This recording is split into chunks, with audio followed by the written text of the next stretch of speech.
In the quiet hours when moonlight silvers your hair, have you ever felt society's cruel whisper? Your time for passion has passed, as if the heart that loved through decades of sunrises and storms suddenly forgot its rhythm after 60. Today we cradle this truth like a sacred flame. Intimacy isn't a season, it's the eternal song of being human. Let's walk gently through the garden of your body's wisdom. For women, the bloom of estrogen may soften, leaving delicate tissues thirsty, but this isn't decay, darling, it's transformation. Like autumn leaves surrendering to gold, your body asks only for tenderness. Water-based elixirs, silkier than rose petals, gentle estrogen creams whispered onto awakening skin.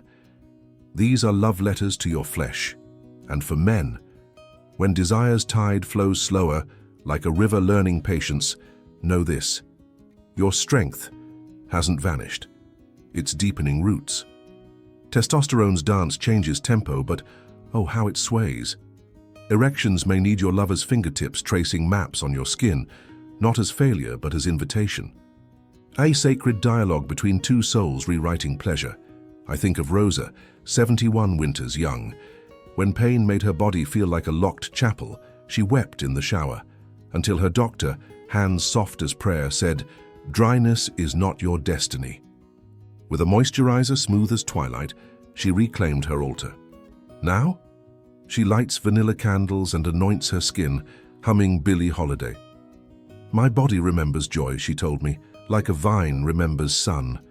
But society's shadows loom, don't they?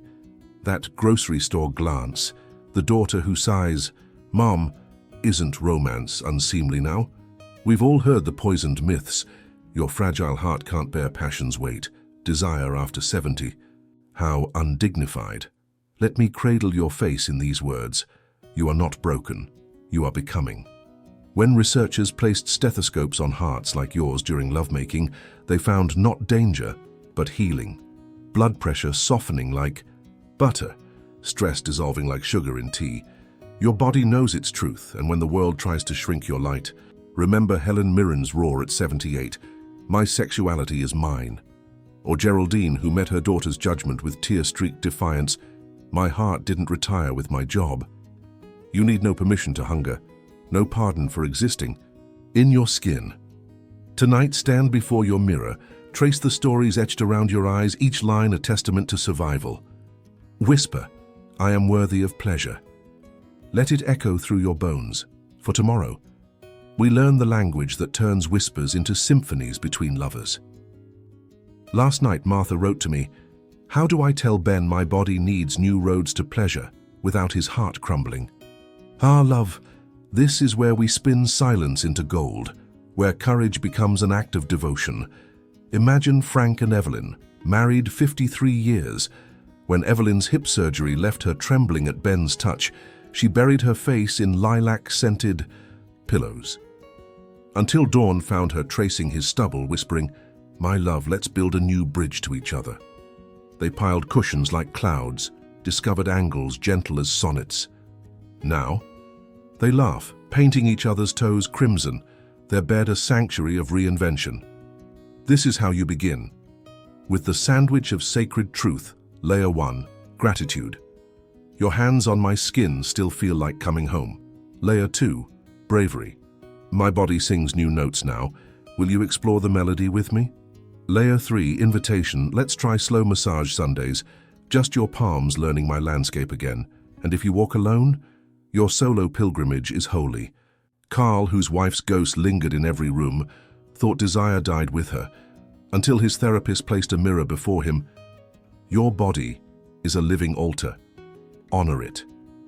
Now he lights jasmine incense, anoints his skin with neroli oil and whispers, "I am still here. I am still worthy." But doctors' offices, those sterile rooms where vulnerability shivers. Margaret clutched her purse like armor, unable to say dryness, until she scribbled 3 trembling words, "Help me feel." The nurse squeezed her hand. No judgment, only grace. Within minutes, samples of hyaluronic gel pressed into her palm like keys to a locked garden. Remember these mantras. Pain during intimacy isn't penance. It's a puzzle we solve together. My pleasure matters as much as my blood pressure. Medication side effects.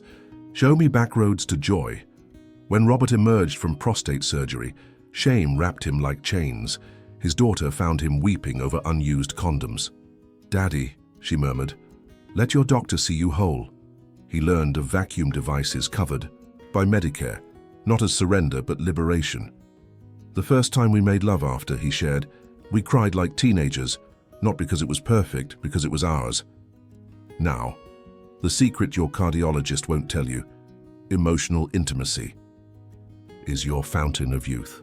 When Ruth bathed Leo after his stroke, washing silver hair with lavender soap, studies say their oxytocin levels soared higher than newlyweds.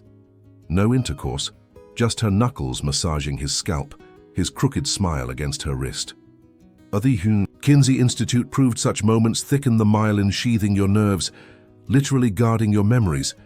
Aging passion isn't a dying candle, it's a hearthfire, fed not by wild flames but glowing embers, the weight of a head on your shoulder during sunset, fingers entwined during chemotherapy drips, reading Rumi aloud as your lover's breath deepens into sleep tonight. Light 2 candles.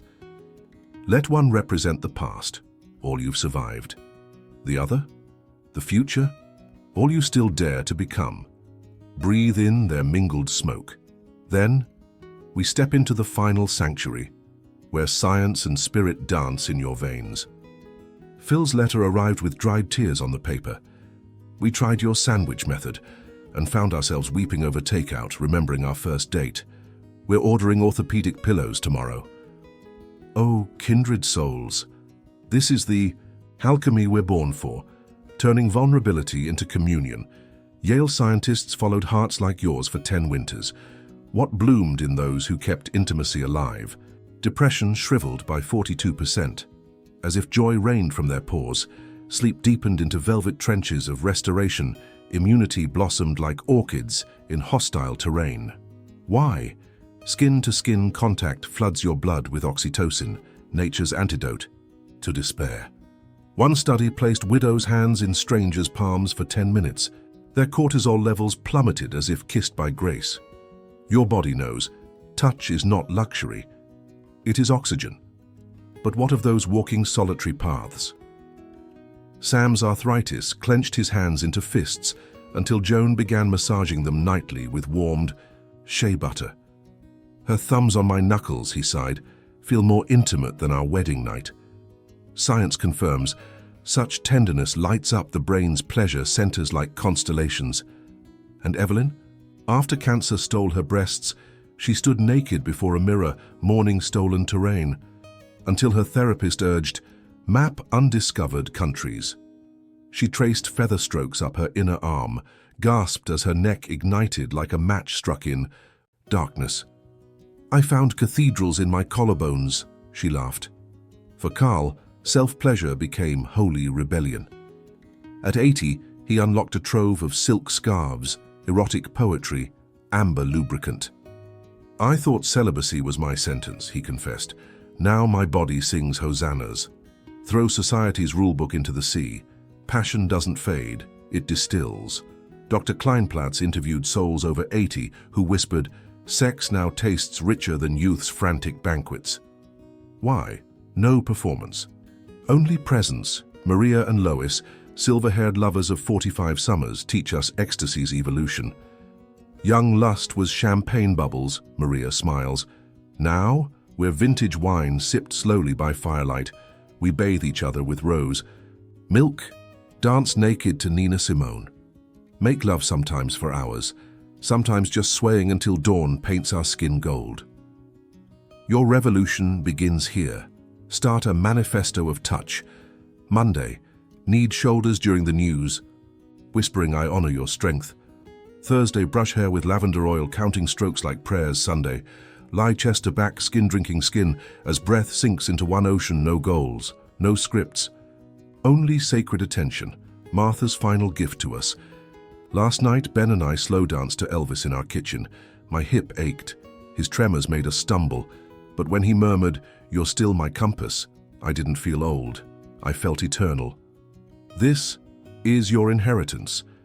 Not the frantic spark of youth, but the steady radiance of souls who've weathered storms and still choose wonder.